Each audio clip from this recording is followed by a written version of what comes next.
नमस्कार दोस्तों, तो कैसे हैं आप सभी लोग? एकदम ठीक ठाक। तो चलिए फिर करते हैं स्टार्ट। सफल बन में एक बार फिर से आप सभी का स्वागत है एक कदम सफलता की ओर। एक बार फिर से हम लेकर आए हैं आपके सामने जनवरी महीने के 50 नए करंट अफेयर, जो कि आपके परीक्षा की दृष्टि से काफी महत्वपूर्ण है। चलिए, हमारा पहला प्रश्न है, प्रधानमंत्री ने किस दिन को राष्ट्रीय स्टार्टअप दिवस घोषित किया? जी, यहां पर आपके 4 ऑप्शन दे रखे हैं। तो यहां पर जो हमारा सही जवाब हो जाएगा वो होगा चौथा, 16 जनवरी को। इसके बारे में हम लोग कुछ जान भी लेते हैं। प्रधानमंत्री ने घोषणा किया है कि 16 जनवरी को राष्ट्रीय स्टार्टअप दिवस के रूप में मनाया जाएगा। जमीनी स्तर पर स्टार्टअप संस्कृति को बढ़ावा देने के लिए राष्ट्रीय स्टार्टअप दिवस मनाया जाएगा। प्रधानमंत्री ने यह भी कहा है कि भारत के आर्थिक विकास में स्टार्टअप की अहम भूमिका रहेगी। ठीक है, वर्तमान में भारत में लगभग 60,000 स्टार्टअप्स हैं। स्टार्टअप न केवल नवाचार ला रहे हैं बल्कि प्रमुख रोजगार सेवक के रूप में भी उभर रहे हैं। हमारा अगला प्रश्न है, हाल ही में जेरी नामक गांव को दूध गांव नाम से संबोधित किया, वह किस राज्य से संबंधित है? जी, तो यहां पर हमारे 4 ऑप्शन दे रखे हैं। जो सही जवाब हो जाएगा वो हो जाएगा आपका जम्मू और कश्मीर। चलिए, इसके बारे में हम लोग कुछ जान भी लेते हैं। जम्मू और कश्मीर 5 अगस्त 2019 तक भारत का एक राज्य था। अगस्त 2019 में विभाजित कर जम्मू कश्मीर एवं लद्दाख नामक 2 केंद्र शासित प्रदेश के रूप में स्थापित कर दिया गया। ठीक है, यह हिमालय पर्वत श्रृंखला के सबसे ऊंचे स्तर में स्थित है। इसे अपने प्राकृतिक सौंदर्य एवं संसाधनों के लिए जाना जाता है। चलिए, हमारा अगला प्रश्न है, हाल ही में national gallery of modern art द्वारा एक अनूठी कला कार्यशाला का आरंभ किया गया, जिसका नाम है, यहां पर 4 ऑप्शन दे रखे हैं। चलिए देखिए, यहां पर जो हमारा सही जवाब हो जाएगा वो हो जाएगा कला कुंभ। चलिए, इसके बारे में भी हम लोग जान लेते हैं। नई दिल्ली में नेशनल गैलरी ऑफ मॉडर्न ने कला कुंभ नामक एक अनोखी कार्यशाला आयोजित की है। आगे बढ़ते हैं। भारत को स्वतंत्रता आंदोलन की गुमनाम नायकों की वीरता की कहानियों का प्रतिनिधित्व करते हुए लगभग 750 मीटर आकार के विशाल स्क्रॉल को चिन्हित करने के लिए एक कार्यशाला का आयोजन किया गया। ठीक है, national gallery of modern art संस्कृति मंत्रालय भारत सरकार के अंतर्गत आने वाली प्रमुख आर्ट गैलरी है। इस मुख्य संग्रहालय की स्थापना 29 मार्च 1954 को नई दिल्ली के जयपुर हाउस में भारत सरकार द्वारा की गई थी। इसके अतिरिक्त बाद में 2 शाखाएं मुंबई और बेंगलुरु में भी स्थापित की गई। वर्तमान में अद्वैत Gananayak national gallery of modern के महानिदेशक हैं। चलिए आगे की तरफ बढ़ जाते हैं। हमारा अगला प्रश्न है, एयर इंडिया के नए चेयरमैन और प्रबंध निर्देशक सीएमडी कौन बने हैं? जी, तो यहां पर जो हमारा सही जवाब हो जाएगा विक्रम देव दत्त जी। इनके बारे में जान लेते हैं। विक्रम देव दत्त 1993 बैच के आईएएस ऑफिसर हैं। जेआरडी टाटा ने 1932 में टाटा एयरलाइंस की स्थापना की थी।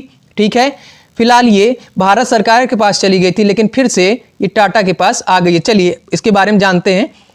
इसके बाद 29 जुलाई 1946 को टाटा एयरलाइंस का नाम बदलकर उसका नाम एयर इंडिया लिमिटेड कर दिया गया था। देश के आज़ाद होने के बाद 1947 में एयर इंडिया की 49% हिस्सेदारी सरकार ने ले ली थी।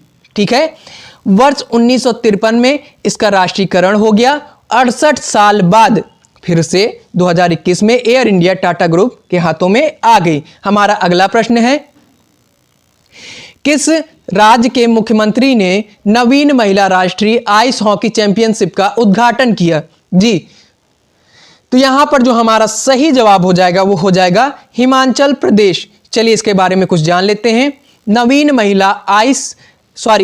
महिला राष्ट्रीय ice hockey championship 2022 Himachal Pradesh के लाहौल स्पीति जिले के काजा में आइस स्केटिंग रिंग में आयोजित की गई है। प्रदेश में पहली बार राष्ट्रीय स्तर पर आइस हॉकी प्रतियोगिता एवं विकास शिविर का आयोजन किया जा रहा है।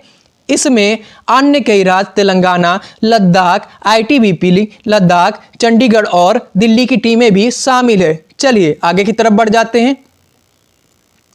यह देखिए हिमाचल प्रदेश के बारे में जान लेते हैं। यह उत्तर भारत का एक राज्य है जो जम्मू और कश्मीर, लद्दाख, हरियाणा, पंजाब और तिब्बत के साथ सीमा साझा करता है। यह पश्चिमी हिमालय में स्थित है। इसमें 12 जिलों को 3 डिवीजनों कांगड़ा, मंडी और शिमला में बांटा गया है। हिमाचल प्रदेश की ग्रीष्मकालीन राजधानी शिमला है और शीतकालीन राजधानी हमारी धर्मशाला है। चलिए आगे की तरफ बढ़ते हैं। किसने हैदराबाद में 5 फरवरी 2022 को रामानुजाचार्य की 216 फीट की मूर्ति का उद्घाटन किया? देखिए यहां पर 4 ऑप्शन दे रखे हैं।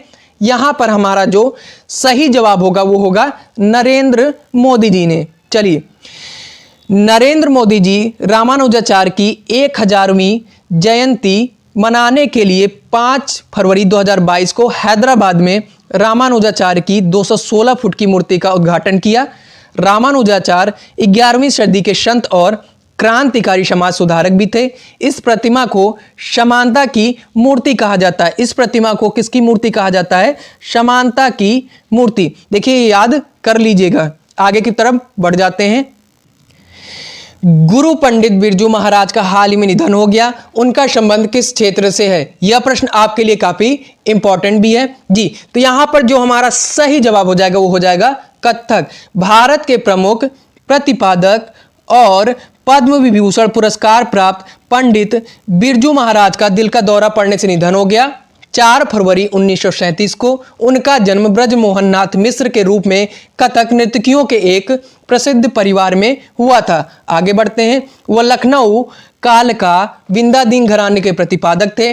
कथक भारत की 8 प्रमुख शास्त्रीय नृत्य शैलियों में से एक है। देखिए जो कथक है वो 2 शब्दों से बना है। एक है आपका कथा जिसका अर्थ है कहानी और दूसरा है आपका कथकर जिसका है अर्थ है कहानी कहने वाला। हम आगे की तरफ बढ़ जाते हैं। हाल ही में किसने सैयद मोदी इंटरनेशनल खिताब 2022 अपने नाम किया है? जी यहां पर आपके 4 ऑप्शन दे रखे हैं। यहां पर जो हमारा सही जवाब हो जाएगा वो हो जाएगा पीवी सिंधु। चलिए इनके बारे में जान लेते हैं। 2 बार ओलंपिक पदक विजेता पीवी सिंधु ने भारत की ही मालविका को हराकर Syed Modi international badminton tournament 2005 का खिताब अपने नाम कर लिया है। सिंधु का यह दूसरा सैयद मोदी इंटरनेशनल खिताब है। इससे पहले उन्होंने 2017 में भी BWF विश्व टूर सुपर 300 टूर्नामेंट का खिताब जीता था। आगे की तरफ बढ़ जाते हैं।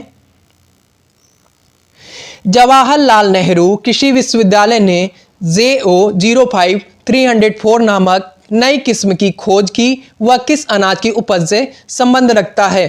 तो यहां पर जो 4 ऑप्शन दे रखे हैं उसमें से हमारा सही हो जाएगा जई। ठीक है, 2 और भी किस्म की खोज हुई है, उनके बारे में जान लेते हैं। मध्य प्रदेश के विशिष्ट क्षेत्रों में गेहूं की नई किस्में MP 1323 और MP 1358 और चावल की JR 10 उगाई जा सकती है। गेहूं की 3 किस्मों को मध्य प्रदेश और छत्तीसगढ़ के संचित और असिंचित क्षेत्रों में उगाया जा सकता है। आगे की तरफ बढ़ जाते हैं। किसे परिधान निर्यात संवर्धन परिषद का नया अध्यक्ष नियुक्त किया गया है? जी तो यहां पर जो हमारा सही जवाब हो जाएगा नरेंद्र गोयनका जी। चलिए इनके बारे में हम लोग जान लेते हैं। परिधान निर्यात संवर्धन परिषद के नरेंद्र कुमार गोयनका को अपना नए अध्यक्ष नियुक्त किया है। ठीक है, उन्होंने पद्मश्री डॉक्टर A शक्तिवेल की जगह कार्यभार ग्रहण किया है। AEPC कंपनी की स्थापना 1978 में हुई थी और इसका मुख्यालय गुरुग्राम में है। आगे की तरफ बढ़ते हैं। हमारा अगला प्रश्न है भारत का कौन सा राज्य पहला कौन सा राज्य धूम्रपान मुक्त राज्य बन गया है? देखिए यहां पर जो सही जवाब हो जाएगा वो हो जाएगा आपका हिमाचल प्रदेश। ठीक है, हिमाचल प्रदेश भारत का पहला धूम्रपान मुक्त राज्य बन गया है। हिमाचल प्रदेश में पहला 100% एलपीजी सक्षम राज्य भी बन गया है। ठीक है, हाल ही में यह बताया गया है कि घरेलू वायु प्रदूषण के कारण भारत में सालाना लगभग 10 लाख मौतें होती हैं। आगे की तरफ बढ़ते हैं। हाल ही में ओलंपिक पदक विजेता धावक डिओन लैंडर का निधन हो गया। वह किस देश से संबंधित थे? जी, तो यहां पर जो हमारा सही जवाब हो जाएगा वो हो जाएगा चौथा, त्रिनिदाद और टोबैको। ठीक है, इसके बारे में जान लेते हैं। इन्होंने 2015 में विश्व 4x400 मीटर में रजत भी जीता था और लंदन में 2012 के खेलों में 4x400 मीटर में कांस्य पदक जीता था। आगे की तरफ बढ़ जाते हैं। हमारा अगला प्रश्न है, भारतीय इतिहास अनुसंधान परिषद का नया अध्यक्ष किसे नियुक्त किया गया है?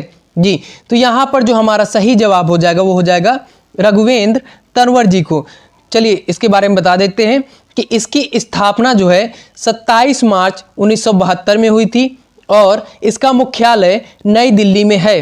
ठीक है, ढाका अंतर्राष्ट्रीय फिल्म महोत्सव का कौन सा संस्करण आयोजित किया जा रहा है? जी, तो यहाँ पर जो हमारा जवाब होगा वो हो जाएगा 20वां। चलिए इसके बारे में जान लेते हैं।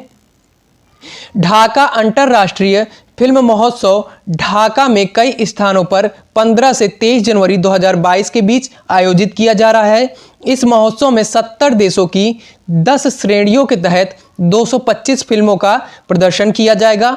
इसकी शुरुआत 1992 में हुई थी। चलिए आगे देखते हैं। प्रधानमंत्री नरेंद्र मोदी ने हाल ही में गणतंत्र दिवस समारोह को किस तारीख से शुरू करने के लिए कहा? जी, तो यहाँ पर जो हमारा सही जवाब हो जाएगा वो हो जाएगा 23 जनवरी। चलिए आगे देखते हैं। गणतंत्र दिवस समारोह अब हर साल 24 के बजाय 23 जनवरी से शुरू किया जाएगा। सुभाष चंद्र बोस की जयंती को शामिल करने के लिए यह कदम उठाया गया है। सुभाष चंद्र बोस की जयंती पूरे देश में पराक्रम दिवस के रूप में मनाई जाएगी। 2022 में गणतंत्र दिवस के अवसर पर किर्गिस्तान, कजाकिस्तान, तजाकिस्तान, तुर्कमेनिस्तान और उज्बेकिस्तान के प्रमुख को आमंत्रित किया गया था। चलिए हमारा अगला प्रश्न है, किसने भारत के पहले intelligent chronic disease patient habit tracking system का उद्घाटन किया? तो यहाँ पर जो हमारा सही जवाब हो जाएगा वो होगा नितिन गडकरी जी ने। ठीक है, इसके बारे में जान लेते हैं। केंद्रीय मंत्री नितिन गडकरी ने माधवबाग के पावर एमपी का उद्घाटन किया। ठीक है, यह भारत का पहला intelligent chronic disease patient habit tracking system है। यह रोगी की वर्तमान स्वास्थ्य, शरीर का गहन चिकित्सा विश्लेषण और ऐतिहासिक डेटा के साथ इसकी तुलना भी प्रदान करेगा।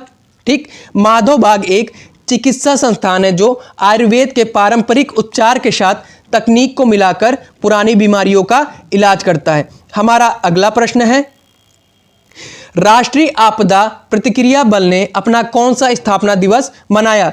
तो यहां पर जो हमारा सही जवाब है वो हो जाएगा 17वां। चलिए इसके बारे में जान लेते हैं। देखिए, एनडीआरएफ हर साल 19 जनवरी को अपना स्थापना दिवस मनाता है। 2022 में यह अपना 17वां दिवस मना रहा था। ठीक है, यह दुनिया का पहला समर्पित स्टैंड एलोन आपदा प्रतिक्रिया बल है। ठीक, एनडीआरएफ की स्थापना 19 जनवरी 2006 को हुई थी, जो कि आपदा प्रबंध अधिनियम 2005 के तहत की गई थी। यह गृह मंत्रालय के तहत काम करता है। ठीक, इसका एक आदर्श वाक्य है, क्या है? आपदा सेवा सदैव सर्वत्र। ठीक है, इसके बाद हम एक बात बता देते हैं कि अतुल करनवाल जो हैं एनडीआरएफ के वर्तमान महानिदेशक भी हैं। चलिए हमारा अगला प्रश्न है, इस राज्य के कैबिनेट ने शैक्षणिक वर्ष 2022-23 से सभी सरकारी स्कूलों में अंग्रेजी माध्यम शुरू करने का फैसला किया है? तो यहाँ पर जो हमारा सही जवाब होगा वो होगा तेलंगाना। चलिए इसके बारे में जान लेते हैं। देखिए, तेलंगाना कैबिनेट ने निजी स्कूलों, जूनियर और डिग्री कॉलेजों की फीस को विनियमित करने का फैसला भी किया है। कैबिनेट ने 7,289 करोड़ की लागत से मन वरु मन बड़ी योजना को भी अपनी स्वीकृति प्रदान कर दी है। यह योजना सरकारी स्कूलों में बेहतर बुनियादी सुविधाओं को और गुणवत्तापूर्ण शिक्षा के लिए है। चलिए तेलंगाना के बारे में जान लेते हैं। तेलंगाना दक्षिण भारत का एक राज्य है। इसकी राजधानी हैदराबाद है। तेलंगाना के राज्यपाल तमिलिसाई सौंदरराजन हैं और मुख्यमंत्री के चंद्रशेखर राव हैं। तेलंगाना का राज्य पशु हिरन है। राज्य पक्षी भारतीय रोलर है। ठीक है। राज्य वृक्ष जो है जुम्मी चट्टू है और जो फूल है वो तांगेदू है। चलिए आगे की तरफ बढ़ते हैं। देखिए हमारा अगला प्रश्न है, किसे राष्ट्रीय राजमार्ग and infrastructure Vikas Nigam limited के प्रबंध निर्देशक के रूप में नियुक्त किया गया है? तो यहां पर जो हमारा सही जवाब होगा वो होगा चंचल कुमार। चलिए इसके बारे में जान लेते हैं। चंचल कुमार जी को सड़क परिवहन और राज्य मार्ग मंत्रालय के तहत राष्ट्रीय राजमार्ग and infrastructure Vikas Nigam limited का प्रबंध निर्देश नियुक्त किया गया है। वे 1992 बैच के बिहार कैडर के IAS अधिकारी भी हैं। वर्तमान में वे बिहार के मुख्यमंत्री नीतीश कुमार के प्रधान सचिव हैं। और ये जो आपका राजमार्ग and infrastructure Vikas Nigam limited है, इसकी स्थापना 2014 में नई दिल्ली में की गई थी। इनमें से कौन महिला हॉकी टीम की कप्तान बन गई हैं? तो यहां पर जो सही जवाब होगा वो होगा सविता पूनिया। ठीक है। महिला हॉकी टीम की कप्तान रानी रामपाल चोटिल हैं, इसलिए महिला एशिया कप के लिए सविता पूनिया को कप्तान बनाया गया है। महिला हॉकी एशिया कप 2022 का आयोजन ओमान के शहर मस्कट में 21 से 28 जनवरी के बीच किया जाएगा। जो टीम भाग ले रही है उसमें भारत है, चीन है, मलेशिया, जापान, इंडोनेशिया, दक्षिण कोरिया, सिंगापुर और थाईलैंड है। अगला प्रश्न है हमारा, हाल ही में भारतीय नौसेना ने किस देश की नौसेना के साथ कोचीन बंदरगाह पर जनवरी 2022 में पायलट अभ्यास किया? तो यहां पर जो हमारा सही जवाब हो जाएगा वो हो जाएगा रूसी नौसेना। अरब सागर में ये अभ्यास किया गया था। चलिए आगे की तरफ बढ़ते हैं। देखिए तमिलनाडु में तिरुवल्लुवर दिवस किस दिन मनाया जाता है?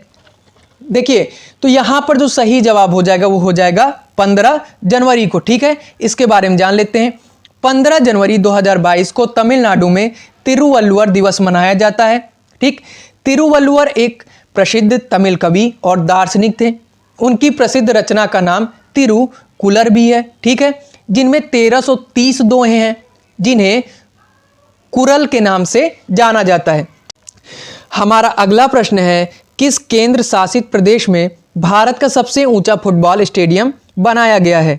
तो यहां पर जो सही जवाब हो जाएगा वो हो जाएगा आपका लद्दाख। चलिए इसके बारे में जान लेते हैं।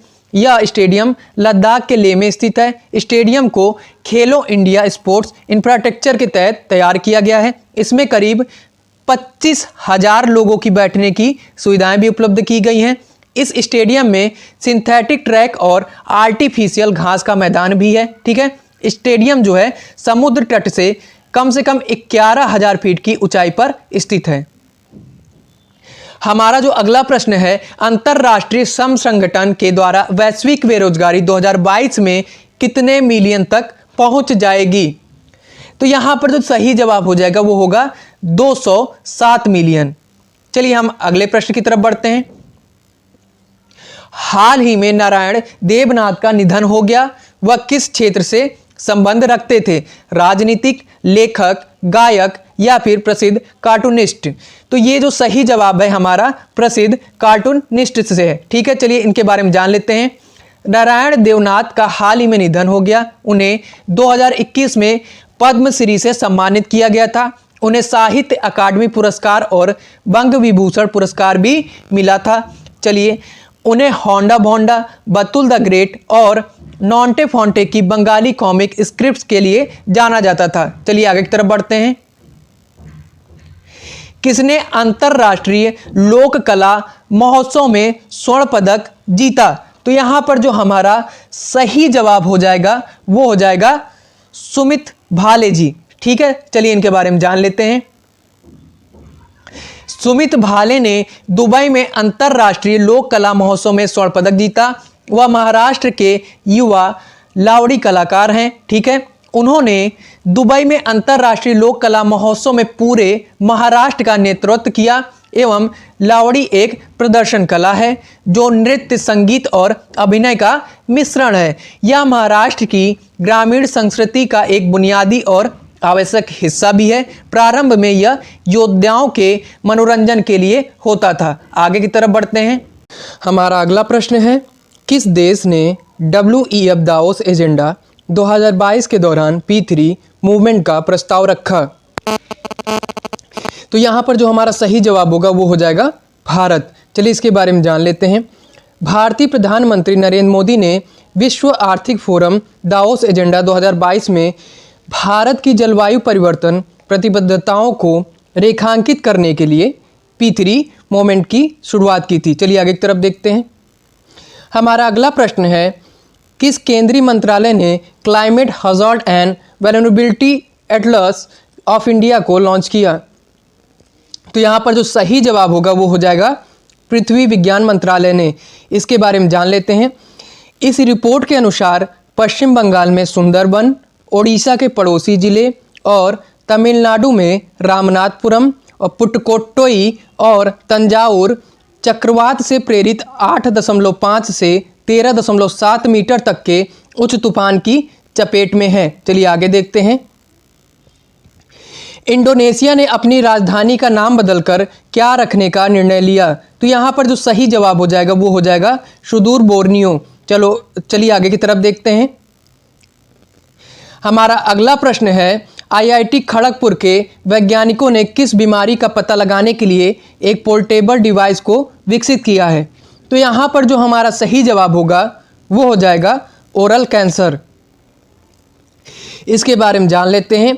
IIT खड़गपुर के वैज्ञानिकों ने मुंह के कैंसर का पता लगाने के लिए एक पोर्टेबल एवं सस्ता उपकरण विकसित किया है। प्रति उपकरण अनुमानित लागत $500 के भीतर है। यह नई तकनीक एक सामुदायिक स्वास्थ्य केंद्र में एक चिकित्सा को पहली परीक्षा के दौरान संभावित कमजोर मामलों का पता लगाने में सक्षम बनाती है। हमारा अगला प्रश्न है, किस देश ने कॉम्पैक्ट एटॉप 2022 को लॉन्च किया है? जी, तो यहाँ पर जो सही जवाब होगा वो हो जाएगा अमेरिका। इसके बारे में जान लेते हैं।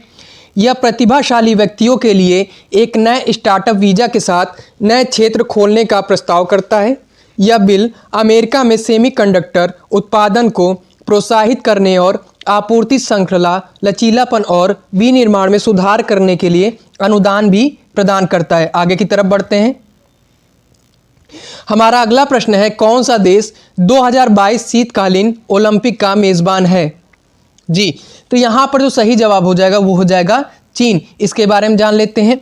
2022 शीतकालीन ओलंपिक आधिकारिक तौर पर 24वें ओलंपिक शीतकालीन खेल 4 से 20 फरवरी 2022 तक बीजिंग में होने वाले हैं। ठीक है, और जान लेते हैं। स्पोर्ट इकोलॉजी ग्रुप और सेव अवर विंटर्स द्वारा जारी एक रिपोर्ट में एथलीटों के शरीर पर ओलंपिक में कृत्रिम बर्फ के उत्पादन के खतरों के बारे में बताया गया है। इसमें यह भी बताया गया है बर्फ के लिए होने वाले पानी की बर्बादी पर भी चेतावनी दी गई है। आगे की तरफ देखते हैं। हर साल अंतर्राष्ट्रीय सीमा शुल्क दिवस कब मनाया जाता है? तो यहाँ पर जो हमारा सही जवाब होगा वो हो जाएगा 26 जनवरी। इसके बारे में जान लेते हैं। देखिए, अंतर्राष्ट्रीय सीमा शुल्क हर साल 26 जनवरी को दुनिया भर में संयुक्त राष्ट्र की मेज़बानी के साथ मनाया जाता है। यह विश्व की सीमाओं के पारमाल के प्रवाह को सुनिश्चित करने में सीमा शुल्क अधिकारियों और एजेंसियों की भूमिका को मान्यता देता है। ठीक, इसके आगे देखते हैं। सीमा शुल्क सहयोग परिषद CCC ने 1953 में ICD के पालन की घोषणा की। CCC का नाम बदलकर 1994 में विश्व सीमा शुल्क संगठन कर दिया गया है। ठीक है, 2022 की थीम है scaling up customs digital transformation by embracing a data culture and building a data ecosystem है। हमारा अगला प्रश्न है, हाल ही में प्रधानमंत्री नरेंद्र मोदी की अध्यक्षता में पंडित जसराज सांस्कृतिक फाउंडेशन का शुभारंभ किया गया। पंडित जसराज किस क्षेत्र से जुड़े थे? तो यहाँ पर जो हमारा सही जवाब होगा वो हो जाएगा स्वर संगीत। अब इनके बारे में जान लेते हैं। पंडित जसराज जी मेवाती घराने से संबंधित एक भारतीय शास्त्रीय गायक थे। ठीक है, दूसरा ये दिया गया है, हाल ही में प्रधानमंत्री नरेंद्र मोदी की अध्यक्षता में पंडित जसराज जी सांस्कृतिक फाउंडेशन का शुभारंभ किया गया। ठीक है, यह राष्ट्रीय विरासत, कला और संस्कृति की रक्षा को और बढ़ावा देने के लिए उद्देश्य से इसको स्थापित किया गया है। इस फाउंडेशन का उद्देश्य यह है कि पंडित जसराज की विरासत को आगे ले जाना। चलिए आगे बढ़ते हैं। देखिए, तेलीनीलापुरम अंतर्राष्ट्रीय पक्षी अभ्यारण्य किस राज्य में स्थित है? जी, तो यहाँ पर जो सही जवाब होगा वो हो जाएगा पहला हमारा आंध्र प्रदेश। इसके बारे में जान लेते हैं। देखिए, तेलीनीलापुरम अंतर्राष्ट्रीय पक्षी अभ्यारण्य आंध्र प्रदेश के श्रीकाकुलम जिले में स्थित है। हाल ही में इस पक्षी अभ्यारण्य में प्रवासी स्पॉट बिल्ड पेलिकन की सामूहिक मौतें हुई हैं। ठीक है, इसके आगे देखते हैं। सरकारी आंकड़ों के मुताबिक हर साल साइबेरिया, रूस, मलेशिया, हंगरी, सिंगापुर और जर्मनी से विदेशी पक्षियों की करीब 113 प्रजातियां प्रजनन के लिए इन क्षेत्रों में आती हैं। इस साल आसपास के जलाशयों में शिकार करने वाले 100 से अधिक पक्षियों की मौत भी हो गई है। आगे की तरफ देखते हैं। किस राज्य सरकार ने यूरोपीय शहरों की तर्ज पर सड़कों का सौंदर्यीकरण परियोजना शुरू की है? जी, तो यहाँ पर जो हमारा सही जवाब होगा वो हो जाएगा दिल्ली। चलिए इनके बारे में जान लेते हैं। दिल्ली सरकार ने यूरोपीय सड़कों की तर्ज पर, जो हमारी यूरोपीय शहर हैं उनके तर्ज पर सड़कों का सौंदर्यीकरण परियोजना को शुरू किया है। शहर भर में 9 चयनित हिस्सों को साइकिल चालकों, पैदल चलने वालों और मोटरसाइकिल चालकों के लिए उपयोगी बनाने के लिए रीडिजाइनिंग और पुनर्विकास किया जाएगा। ठीक है, आगे देखते हैं। हाल ही में लोधी रोड पर 600 मीटर के खंड में इसे क्षेत्र में विभिन्न ऐतिहासिक स्मारकों के अनुरूप बनाने के लिए रीडिजाइनिंग शुरू की गई है। चलिए अगला प्रश्न देखते हैं। हमारा अगला प्रश्न है, किस केंद्रीय मंत्रालय ने कोयला दर पर पोर्टल को लॉन्च किया है? जी, तो यहाँ पर जो हमारा सही जवाब होगा वो हो जाएगा कोयला मंत्रालय ने। इसके बारे में जान लेते हैं। केंद्रीय कोयला मंत्रालय ने कोयला क्षेत्र से संबंधित प्रमुख प्रदर्शन संकेतक के लिए कोयला दर्पण पोर्टल को लॉन्च किया है। वर्तमान में इस पोर्टल में कोयला, लिग्नाइट उत्पादन, ताप विद्युत संयंत्रों में कोयले के स्टॉक की स्थिति, अवसंरचना परियोजना, ब्लॉकों का आवंटन, प्रमुख कोयला खानों की निगरानी और कोयला मूल्य सहित 9 KPS है। चलिए आगे की तरफ बढ़ते हैं। स्पाइस बोर्ड किस मंत्रालय के तहत एक नियामक और निर्यात प्रोत्साहन एजेंसी है? जी, तो यहां पर हमारा जो सही जवाब होगा वो हो जाएगा वाणिज्य और उद्योग मंत्रालय। चलिए इसके बारे में जान लेते हैं। स्पाइस बोर्ड वाणिज्य और उद्योग मंत्रालय के तत्वाधान में काम करने वाली मसालों की एक नियामक और निर्यात प्रोत्साहक एजेंसी है। ठीक है, इसका मुख्यालय कोच्चि, केरल में है। ठीक है, स्पाइस बोर्ड ने मसाला निर्यात के लिए देश का पहला virtual platform spice exchange India को लॉन्च किया। भारत 180 से अधिक देशों को 225 विभिन्न मसालों और मसाला उत्पादों का निर्यात करता है। यह एक 3D वर्चुअल प्लेटफॉर्म है। ठीक है, जिसका उद्देश्य AI का उपयोग करके भारत के मसाला निर्यातकों को दुनिया भर के खरीदारों से जोड़ना है। आगे की तरफ बढ़ते हैं। हमारा अगला प्रश्न है, विश्व बैंक ने किस भारतीय राज्य सरकार के लिए लगभग 1000 करोड़ रुपए के ऋण को मंजूरी दी है? तो यहां पर जो हमारा सही जवाब होगा वो हो जाएगा पश्चिम बंगाल। ठीक है, तो इसके बारे में देखते हैं। विश्व बैंक ने पश्चिम बंगाल सरकार के लिए लगभग 1000 करोड़ रुपए के ऋण को मंजूरी दे दी है। West Bengal building state capability for inclusive social protection operation के तहत इस ऋण को मंजूरी दी गई है। सामाजिक सुरक्षा से संबंधित कई विकास परियोजनाओं के लिए यह ऋण दिया जा रहा है। आगे की तरफ बढ़ते हैं। हमारा अगला प्रश्न है, किस संस्थान ने क्लाइमेट ऑफ इंडिया ड्यूरिंग 2021 की रिपोर्ट जारी की है? जी, तो यहाँ पर जो हमारा सही जवाब होगा वो हो जाएगा भारत मौसम विज्ञान विभाग ने, इसके बारे में हम जान लेते हैं।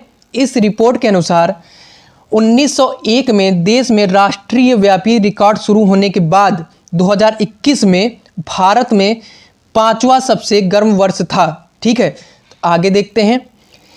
इससे यह भी पता चलता है कि देश में पिछले साल गर्म मौसम घटनाओं के कारण 1750 लोगों की जान चली गई थी और महाराष्ट्र में 350 मौतों के साथ सबसे अधिक प्रभावित राज्य भी था।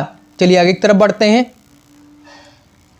किस भारतीय राज्य ने राज्य के स्वर्ण जयंती समारोह की शुरुआत की है और इंफ्रास्ट्रक्चर फाइनेंसिंग अथॉरिटी स्थापित करने का निर्णय लिया है?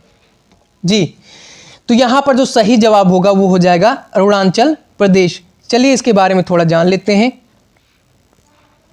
अरुणाचल प्रदेश द्वारा बुनियादी ढांचे के विकास को तेज करने के लिए Arunachal Pradesh infrastructure financing authority की स्थापना की गई है। मुख्यमंत्री पेमा खांडू ने अरुणाचल प्रदेश के स्वर्ण जयंती समारोह का शुभारंभ किया। मंत्रिमंडल ने जिला स्तरीय सुशासन सूचकांक तैयार करने का भी निर्णय लिया। आगे की तरफ बढ़ते हैं। हमारा अगला प्रश्न है, दिमितार कोवास्वेस्की किस देश के नए प्रधानमंत्री हैं? जी, तो यहां पर हमारा सही जवाब हो जाएगा नॉर्थ मैसेडोनिया। चलिए आगे की तरफ बढ़ जाते हैं। आदिबद्री बांध के निर्माण के लिए हाल ही में हरियाणा और किस राज्य सरकार के बीच समझौता ज्ञापन पर हस्ताक्षर हुआ? जी, तो यहां पर हमारा सही जवाब होगा हिमाचल प्रदेश। चलिए इसके बारे में जान लेते हैं थोड़ी बहुत। आदिबद्री बांध हरियाणा के यमुनानगर जिले से आदिबद्री क्षेत्र के पास बनाया जाएगा। प्रस्तावित बांध का उद्देश्य 215.35 करोड़ रुपए की अनुमानित लागत से सरस्वती नदी का कायाकल्प करना है। इससे जल संरक्षण में भी मदद मिलेगी। बांध को हिमाचल प्रदेश की सोम नदी से 224 हेक्टेयर मीटर पानी मिलेगा जो यमुनानगर जिले से आदिबद्री के पास यमुना में गिरती है। हमारा अगला प्रश्न है, केंद्र सरकार ने किस स्थान पर प्लास्टिक पार्क के निर्माण के लिए मंजूरी दे दी है? यहाँ पर पार्टी ना होकर पार्क होगा। जी, तो इसका जो सही जवाब हो जाएगा आपका वो हो जाएगा मंगलुरु। तो इसके बारे में जान लेते हैं। केंद्र सरकार ने हाल ही में कर्नाटक के मंगलुरु में गंजीमठ में एक प्लास्टिक पार्क बनाने की मंजूरी दे दी है जिसकी लागत 62 करोड़ रुपए बताई जा रही है। चलिए आगे की तरफ बढ़ते हैं। भारत की पहली पैरा बैडमिंटन एकेडमी कहां पर स्थापित की जाएगी? जी, तो ये उत्तर प्रदेश के लखनऊ में स्थापित की जाएगी। चलिए इसके बारे में जान लेते हैं। भारत की पहली para badminton academy Lucknow Uttar Pradesh में स्थापित की जाएगी। इस एकेडमी के खुलने से पेरिस फ्रांस में 2024 में होने वाले पैरा ओलंपिक में भारत के खेलों में सुधार भी होगा। भारतीय पैरा बैडमिंटन टीम में मुख्य राष्ट्रीय कोच गौरव खन्ना जी हैं। हमारा अगला प्रश्न है, 26 जनवरी 2022 को भारत में कौन सा गणतंत्र दिवस मनाया गया? जी, तो यहां पर जो सही जवाब हो जाएगा आपका वो हो जाएगा 73वां। ठीक, चलिए इसके बारे में थोड़ा जान लेते हैं। भारत का 73वां गणतंत्र दिवस 26 जनवरी 2022 को मनाया गया। 26 जनवरी 1950 में आज के ही दिन भारतीय संविधान लागू हुआ था। भारतीय संविधान 2 वर्ष 11 माह 18 दिन में बनकर तैयार हुआ था और 26 जनवरी 1949 को यह पूरा हो गया था, लेकिन इसे लागू 26 जनवरी 1950 को किया गया था। पहली बार भारतीय वायुसेना के पायलटों ने अपनी भारतीय नेवी के साथ प्रदर्शन किया है। हमारा अगला प्रश्न है, सरकार ने कुल कितने लोगों को पद्म अवार्ड 2022 देने की घोषणा की है? जी, तो यहाँ पर जो हमारा सही जवाब होगा वो हो जाएगा 128 लोगों को। चलिए थोड़ा बहुत जान लेते हैं।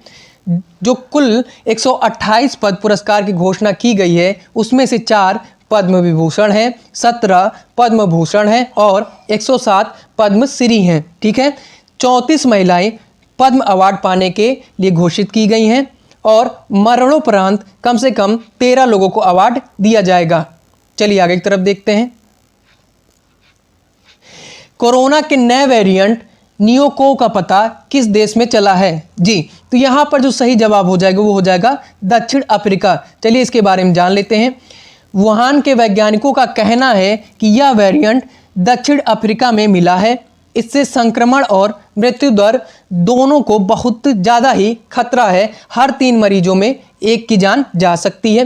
पर रूस ने ये बताया कि यह वेरिएंट कोई नया नहीं है, यह वेरिएंट मर्स को वायरस से जुड़ा हुआ है। सबसे पहले 2012 और 15 में पश्चिम एशियाई देशों में मरीज इसके मिले थे। हमारा अगला प्रश्न है, हिंदुस्तान पेट्रोलियम कॉर्पोरेशन लिमिटेड के नए चेयरमैन एवं प्रबंधन निर्देशन किसे नियुक्त किया गया है? जी, तो यहाँ पर जो सही जवाब होगा वो होगा पुष्प कुमार जोशी जी को। चलिए इनके बारे में जान लेते हैं। पब्लिक इंटरप्राइजेज सिलेक्शन बोर्ड ने पुष्प कुमार जोशी को नया एमडी चुना है। जोशी फिलहाल कंपनी में एचआर डायरेक्टर के पद पर पदस्थ हैं। ठीक है, एचपीसीएल एक महारत्न कंपनी है। इसे भारतीय कंपनी अधिनियम 1913 के तहत कंपनी के रूप में मूल रूप से निर्मित किया गया था। चलिए आगे की तरफ देखते हैं। भारत में पराक्रम दिवस किस दिन को मनाया गया?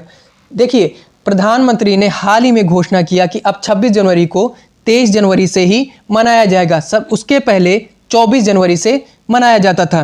तो 23 जनवरी को ही पराक्रम दिवस मनाया गया। चलिए इसके बारे में जान लेते हैं। 23 जनवरी 2022 को सुभाष चंद्र बोस की 125वीं जयंती मनाई गई। 2021 में केंद्र सरकार के द्वारा 23 जनवरी को पराक्रम दिवस मनाए जाने की घोषणा की गई। 23 जनवरी 2022 को इंडिया गेट पर नेताजी सुभाष चंद्र बोस की प्रतिमा लगाई जाएगी। यह प्रतिमा होलोग्राम की बनाई जाएगी। इसके पहले इसी स्थान पर जॉर्ज परचम की मूर्ति लगी हुई थी, जिसे 1968 में हटा दिया गया था। चलिए आज के लिए बस इतना ही। अगर आप लोगों को हमारी वीडियो पसंद आई हो तो ज़्यादा से ज़्यादा शेयर करिएगा और हमारे चैनल को सब्सक्राइब कर दीजिएगा। अब अगली बार से हम लोग डेली करंट अफेयर में मिलेंगे। तब तक के लिए जय हिंद, जय भारत।